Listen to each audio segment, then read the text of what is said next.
healthcare, economic opportunities, small businesses, and infrastructure, all aimed at closing the gaps and expanding opportunities.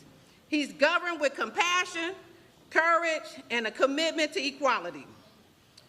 Whether it's leading us through a global pandemic, making Illinois a national leader in clean energy, or protecting our rights as others try to take them away.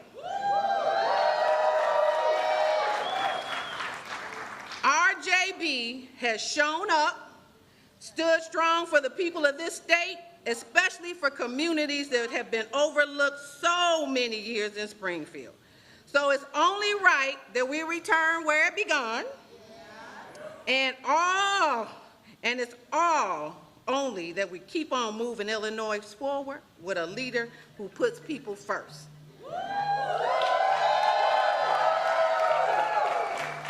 I am so proud to stand with Governor J.B. Pritzker in the fight because he stands with us. Thank you, and now it's my pleasure to introduce a young man directly impacted by J.B.'s leadership, Brandon McPherson, a wonderful young man.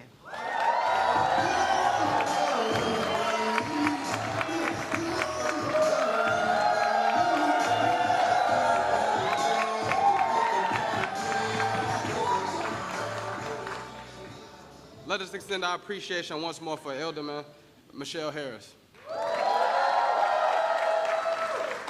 Good morning, friends, families, and neighbors. My name is Brandon McPherson. I'm a proud graduate of 548 Clean Energy.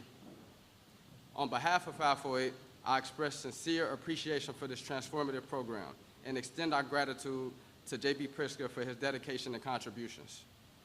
It's thanks to Governor's Climate and Equitable Jobs Act that this program exists.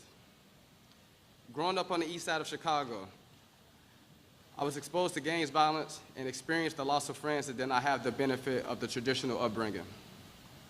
Despite these challenges, I received support with that backing and resolve to defy the odds. My inherited drive to learning and creative endeavors was significantly fostered through the introduction of 548.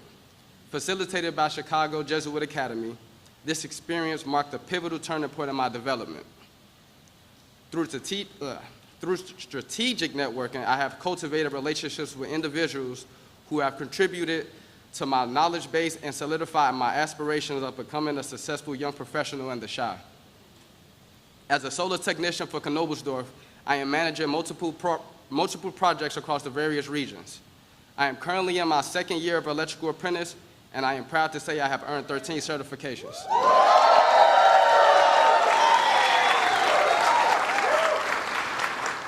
Thank you. I am deeply appreciative of the opportunity to contribute to this initiative. I would like to express my sincere gratitude to J.B. Pritzker and his team for their support in funding the 548 program and putting communities like mine at the heart of clean energy. This has provided a transformative experience for myself and other young individuals. I am enthusiastic about sharing the significant impact this development has had on my life and what it means to have a governor who cares about us. With that, please join me in welcoming Illinois Governor J.B. Pritzker.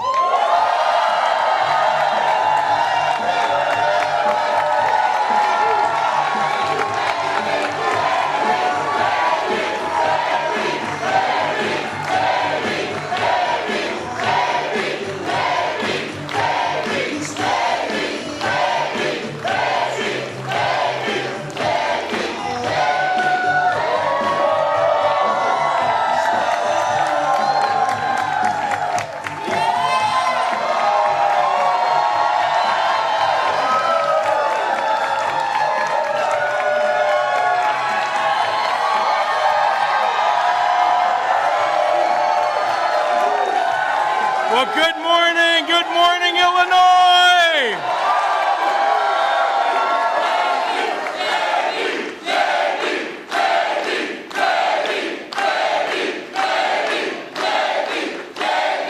Good morning, everyone. Thank you so much. Thank you so much to all of you, to Michelle, to Brandon, for their very kind introductions. You know, every experienced elected official will tell you that all good speeches begin with gratitude. Yes, sir. And I feel that today. I see so many people who are deserving of my appreciation and my everlasting thanks.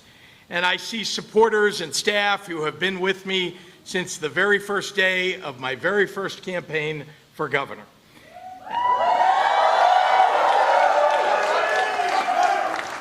I see friends and allies who have become part of our family along the way. And I see in your faces the battles that we have won for the people of Illinois, the struggles that we have lost, and the hope that we all carry for our future, a hope that is at times brave and brash and essential. And I've needed every single one of you on this journey, and I will spend a lifetime being grateful that you have shown up for me and for our state so many times in so many ways. That's especially true of our irrepressible and irreplaceable First Lady of Illinois.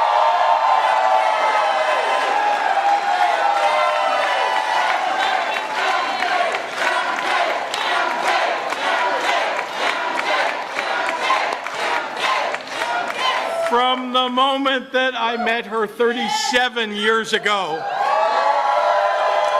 I started falling in love with her. And what I have learned during the many years that we've been married is that true love will continually find new roots upon which to anchor and grow. And I thought I knew all the ways that I loved her. I had watched and learned from her a real partnership in marriage, in raising our kids, and in building the lasting foundations of a happy life together. But then we started down this crazy adventure of a road of running for governor and serving our state. And my love for my wife found new anchors. I see her smiling at families watching the parades, or bidding against me for the prize steer at the state fair, or sitting across from me at our kitchen table advocating for incarcerated women, or writing a book about our state's history and the governor's mansion. And I see this beautiful, accomplished woman, the mother of our amazing children, has found in this experience new ways in which to make this world better. And all I can think is, no man has been as lucky as I am to be loved by a woman like her.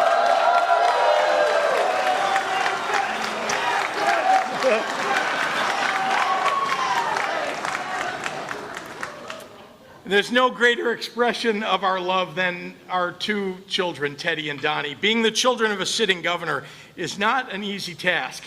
And after 7 years in office and more dad jokes than they can count, I love them more than ever before, in part for their willingness to share me with the people of Illinois.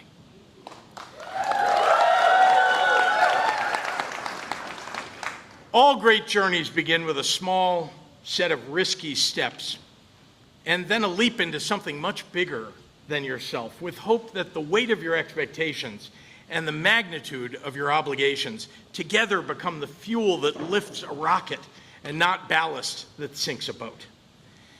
A little over 8 years ago, I stood on this stage in this room. My hair a little less gray, my kids a little younger, my wife seemingly undaunted then as she is now. And I announced my campaign for governor of Illinois.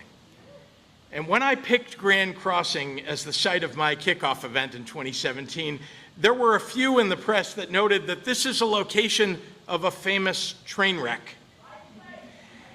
I hated the cynicism inherent in that observation. After all, the city of Chicago is built on top of the ashes of a famous fire. I came here then, and I come here today, knowing that no place should have to live its future in the shadow of the most tragic hour of its past. Every community's story deserves new life in a new age. So too a state. At that first campaign announcement, I felt all the gravity of the expectations and obligations of the office that I was seeking that day. I knew I was an unlikely candidate. I knew I had a lot to prove. And I knew that there were some standing in that crowd looking at me and thinking, this guy? And during that first campaign, I initially was greeted by voters with skepticism that's shaped by a history of shady politicians in our state, along with a real begrudging desire to elect a governor who would make things better for working families. I think you all know me well enough by now to know that I like waking up with something to prove. It keeps at bay the creeping apathy that infects so many politicians these days. That fuel drove me to every corner of this state to show up for more meet and greets and candidate forums than I could count. And that fire gave me the audaciousness to ask a state representative and discerning policy wonk who had slayed a pro-Rauner Democrat and was endorsed by Barack Obama to become my running mate, Juliana Stratton.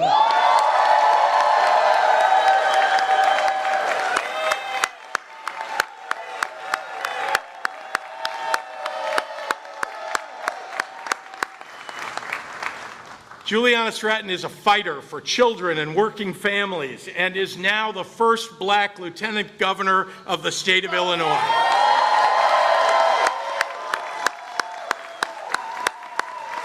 Now, when I took office in 2019, I was determined to treat this state and its people with the dignity and care and respect that was long overdue.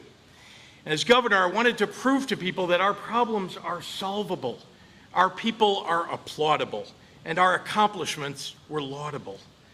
I wanted to set a standard for my successors that if you desire to hold this office, you must be first in line to sing our state's praises and last to belabor her shortcomings. I want it to be the expectation and not the exception that if you want to be governor of Illinois, then you'd better love her like she deserves. Through 3 presidential administrations, 2 polar vortexes, and 1 Chicago Pope, through butter cows and Bud Billiken parades and budget battles, through the Chicago River turning green and the Chicago suburbs flipping blue, through 7 State of the State addresses, through a spring where we lost Roe v. Wade, and a summer when we lost George Floyd, and a fall when we lost the White House. Through friends and family gunned down in both Highland and Hyde Parks. Through the long days of COVID where time seemed to slow down and then speed up and then stop altogether. Through all the moments of grief and all the flashes of joy, all the high highs and the low lows, through every challenge and every triumph, I have grown to love Illinois even more. I have wished that the times that we live in would approach a little more gently. I have wished that the crises we face would come a little less frequently. I have wished that our little section of history, the timeline we have been blessed and cursed to carry, could be a little more ordinary, and a little less extraordinary. But I have never once, in the past 7 years, wished that I was not fortunate enough to be your governor.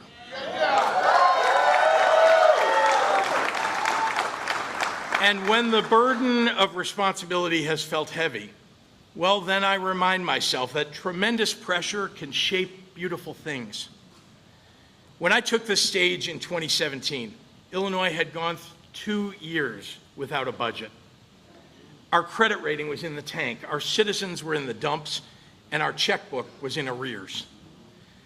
The minimum wage was $8.25. The state's bill backlog was $16 billion, and our pension debt seemed overwhelming. Our roads and bridges were crumbling. Voting rights, LGBTQ rights, reproductive rights, and human rights were all at risk. We had political leadership that seemed to delight in putting Illinois down to get ahead. They had only one story to tell about our state, and they told it with relentless pessimism, backed up by a series of lies. I knew our story could be different when we removed those who pretended their prophecies of misfortune were foreordained as opposed to self-fulfilling. And I was right. I have spent 7 years immersed in the minutiae of state government. I relentlessly dived deep into our state budget and our pensions, diligently examined our state's capital needs, and closely scrutinized our state agencies. And I talked to Springfield's old hats and its newcomers. I spent many hours walking the main streets of our small towns and the trails of our state parks. I sat down with the owners of big businesses and small businesses. I learned how to positively impact the sausage making in Springfield. I became a student, an outsider, observing all things Illinois. And what I found was not irreversible injury, but rather unforgivable neglect.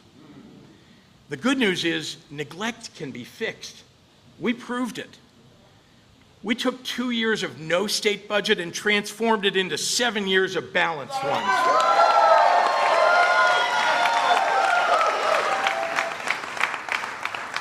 We inherited a multi-billion-dollar bill backlog, and we paid it off. We turned 21 credit downgrades into 9 credit upgrades. We took an $8.25 minimum wage and raised it to $15. We saw our infrastructure crumbling, and we got to work fixing it. We took a state that forgot how to do economic development and built a white-glove business attraction team that delivers jobs. We needed to fight climate change by building more renewable energy, so we went to work to triple it. We knew education needed to be world-class, so we nearly doubled MAP grants. We raised teacher pay, improved community colleges, and invested in early childhood.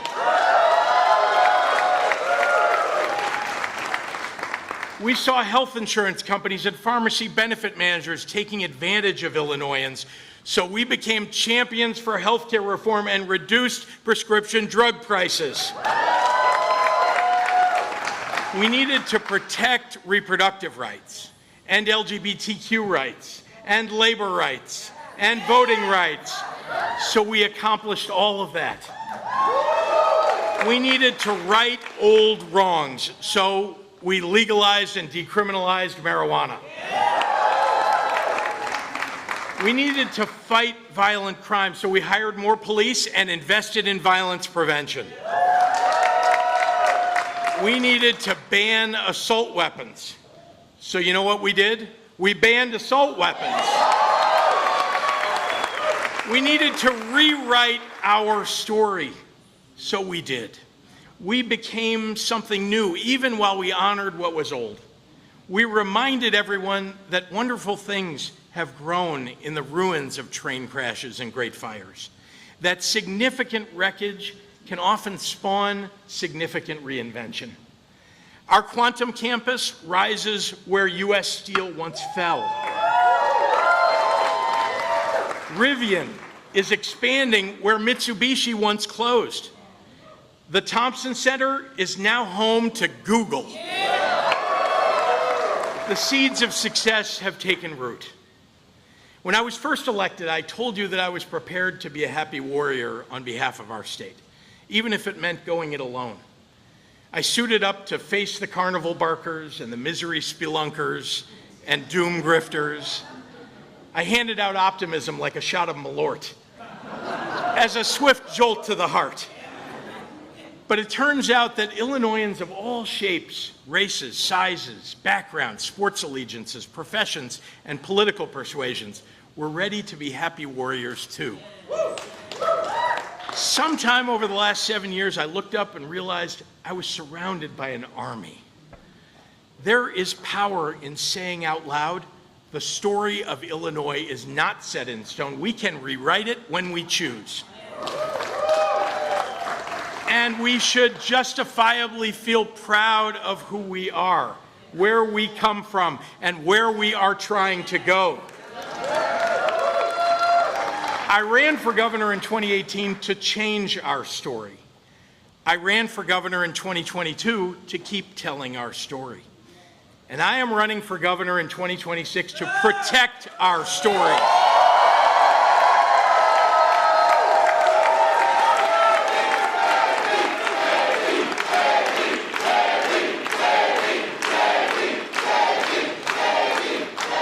Because our story is now one of fiscal responsibility, of social accountability, of modern adaptability.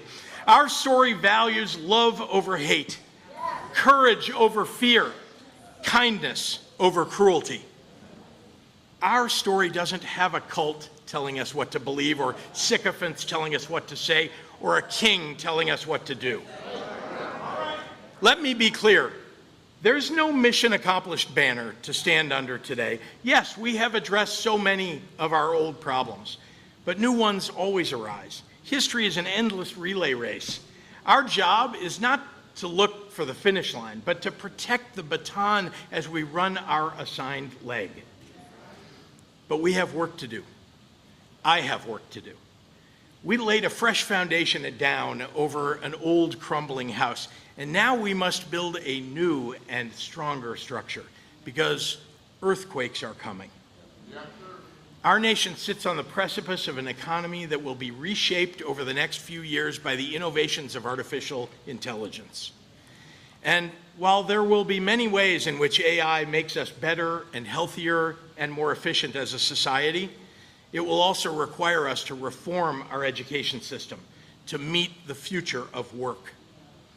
In that context, we must create an American economy whose sole purpose is not to make a small amount of very rich people richer, but rather one that provides good, stable, middle-class jobs that pay enough to afford to buy a house, raise a family, and live a fulfilling life.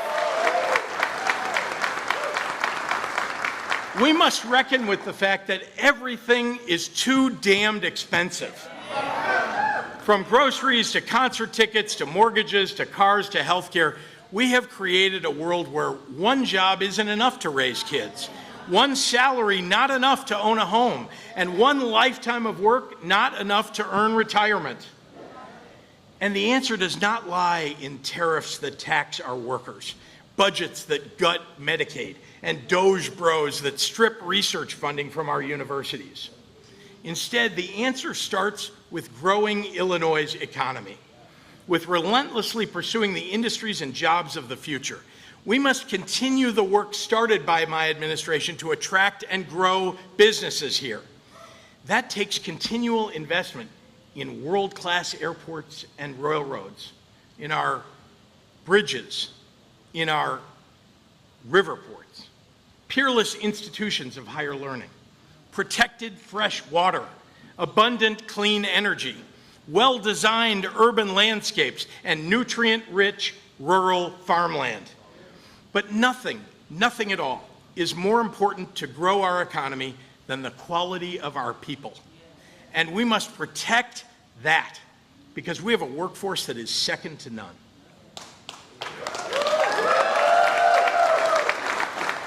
We have built a state that protects basic freedom, that guards people's privacy, allows teachers to teach uncensored history, and doctors to treat patients without threat of jail, that gives women control of their own bodies, that permits private companies to create diverse, strong, inclusive teams because they know that's what will allow them to grow. The workers of today and tomorrow choose Illinois because we built an iron wall around their freedoms, and because we told the fascist freak show fanatics to run their experiments on ending democracy somewhere else.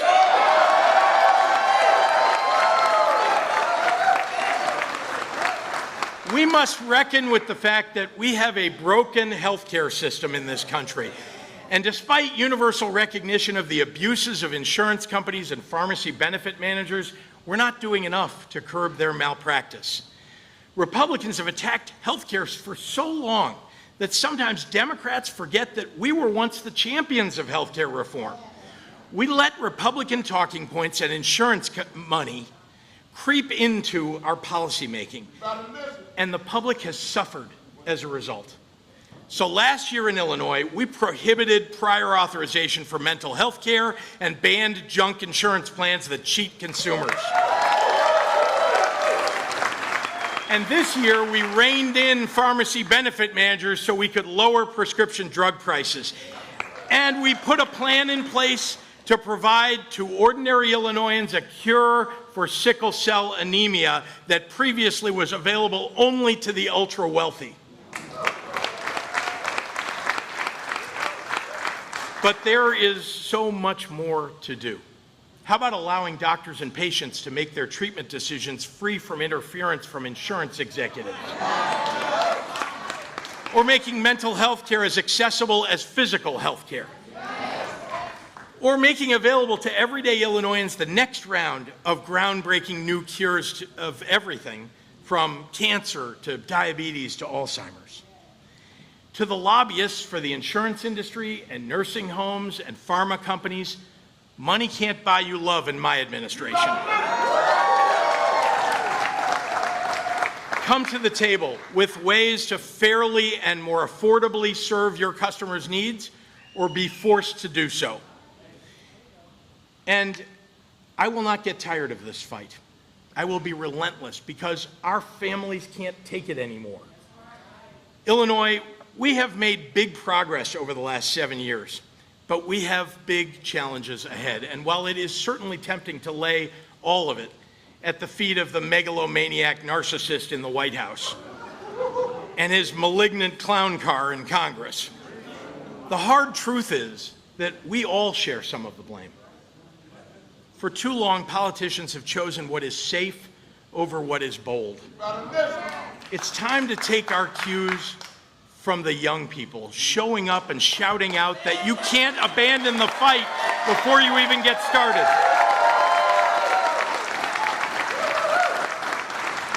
Fear of failure is not an excuse to never even try.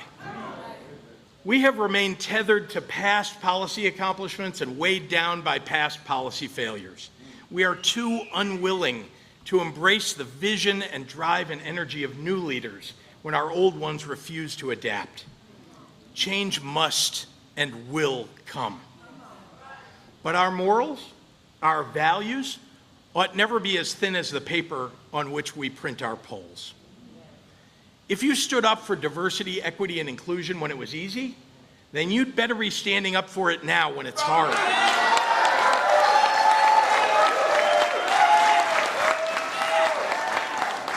If you protected the rights of the LGBTQ community and immigrants and black and brown people 2 years ago, well, then you'd better not abandon them today.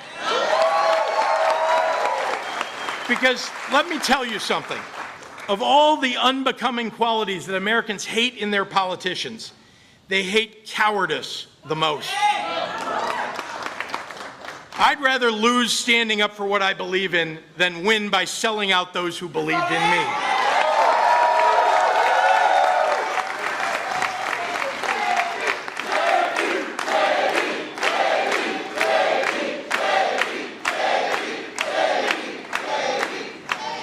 And I'll reserve my disgust not for the most vulnerable people in our society, but for the politicians and the talking heads who would sacrifice them on the altar of their own ambitions.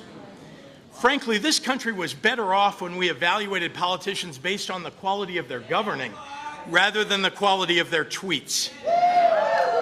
And I would remind those who embrace a political brand that eschews kindness that no government in history that centered itself in cruelty has been remembered kindly.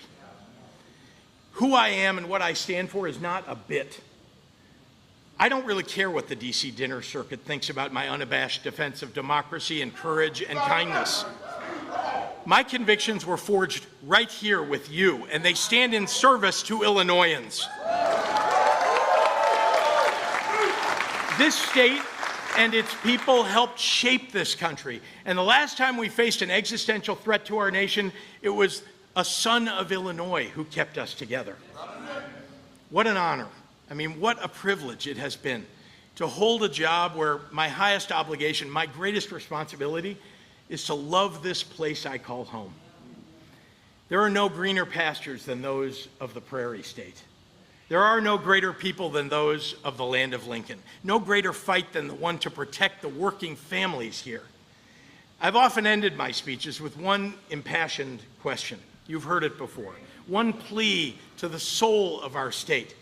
And as I embark on a campaign to keep Illinois moving forward, I ask you that question once again, are you ready for the fight?